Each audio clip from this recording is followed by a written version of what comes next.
कोणार्क सूर्य मंदिर में पालित होइछि विश्व ऐतिह्य दिवस।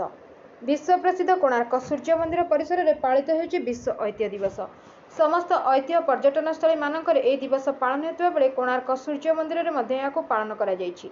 एएसआई पक्षर आयोजित यह कार्यक्रम में सूर्य मंदिर को आज प्रवेश शुल्क छाड़ता बेले पर्यटक मैंने बिना टिकेट सूर्य मंदिर बुलवार सुजोग पाइथिले। विश्व ऐतिह्य दिवस अवसर में कोणार्क सूर्य मंदिर परिसर में सूर्य मंदिर संबंधित तथ्य को गैलेरी माध्यम फटोचित्र माध्यम पर्यटकों को प्रदर्शन करा जायतिबा बेले ऐतिह्यस्थली मानकर किपरि सुरक्षित और संरक्षण रहिबो सेतिपई समस्त दायित्व बनवा समस्त को परामर्श दिया जायतिला। विश्व ऐतिह्य दिवस अवसर में एएसआई सुपरिटेडेंट इंजीनियर सीआर दास उपस्थित रही उद्घाटन करथिबा बेले एएसआई अन्य समस्त अधिकारी माने उपस्थित थिले। ଏହି ଦିବସକୁ ସରସ ସୁନ୍ଦର କରିବା ପାଇଁ କୋଣାର୍କ ଅଞ୍ଚଳର ସ୍କୁଲ କଲେଜର ଛାତ୍ରଛାତ୍ରୀ ସମାଜସେବୀ ବହୁ ବୁଦ୍ଧିଜୀବୀମାନେ ଯୋଗ ଦେଇଥିଲେ। ଆମ ଐତିହ୍ୟ କଳାକୁ କିପରି ବଞ୍ଚାଇ ରଖାଯିବା ସହ ଦେଶ ବିଦେଶରୁ ଆସୁଥିବା ପର୍ଯ୍ୟଟକମାନେ ଅଧିକରୁ ଅଧିକ ଆସି ସୁରକ୍ଷା ସହ ସୂର୍ଯ୍ୟ ମନ୍ଦିର, ଚନ୍ଦ୍ରଭାଗା, ରାମଚଣ୍ଡୀ ଓ ପୁରୀ ବୁଲି ଯାଇପାରିବେ। ସେହିପରି ସୂର୍ଯ୍ୟ ମନ୍ଦିରକୁ ଆଜି ପ୍ରବେଶ ଶୁଳ୍କ ଛାଡ଼ିଥିବା ବେଳେ ପର୍ଯ୍ୟଟକମାନେ ବହୁ ଖୁସିରେ ବିନା ଟିକେଟରେ ସୂର୍ଯ୍ୟ ମନ୍ଦିର ବୁଲି ଦେଖିବା ସୁଯୋଗ ପାଇଥିଲେ।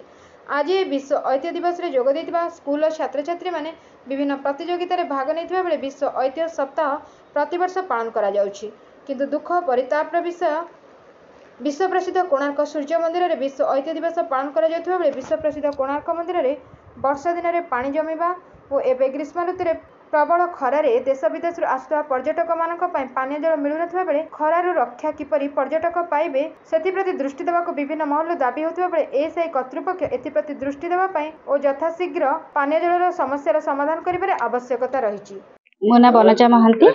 आज होछि वर्ल्ड हेरिटेज डे। तो वर्ल्ड हेरिटेज डे रे एक्चुअली पिला माननकु आमे आनिबार उद्देश्य होछि कोन जे आमर भारत वर्ष रे जेतिकी आमर ऐतिह्य स्थली अछि सेगुडिकर आमे केमति रक्षणाबेक्षण करि परबा एवं सेगुडिको केमति सारा पृथ्वी रे लोक माने आम भारत रो ऐतिह्य विषय रे जानिबे तार उद्देश्य होछि सेया।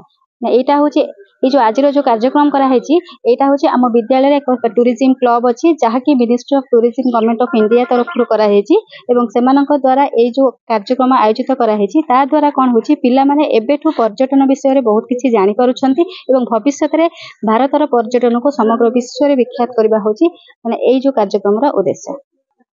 मो नाटा होछि Jagannath Behera, tourist information officer, ministry of tourism government. आज होछि वर्ल्ड हेरिटेज डे। ए वर्ल्ड हेरिटेज डे रे पिला माननकु केमितिका हमर हेरिटेज बा ऐतिह्य संस्कृति उपरे सचेतनता सृष्टि करिवा।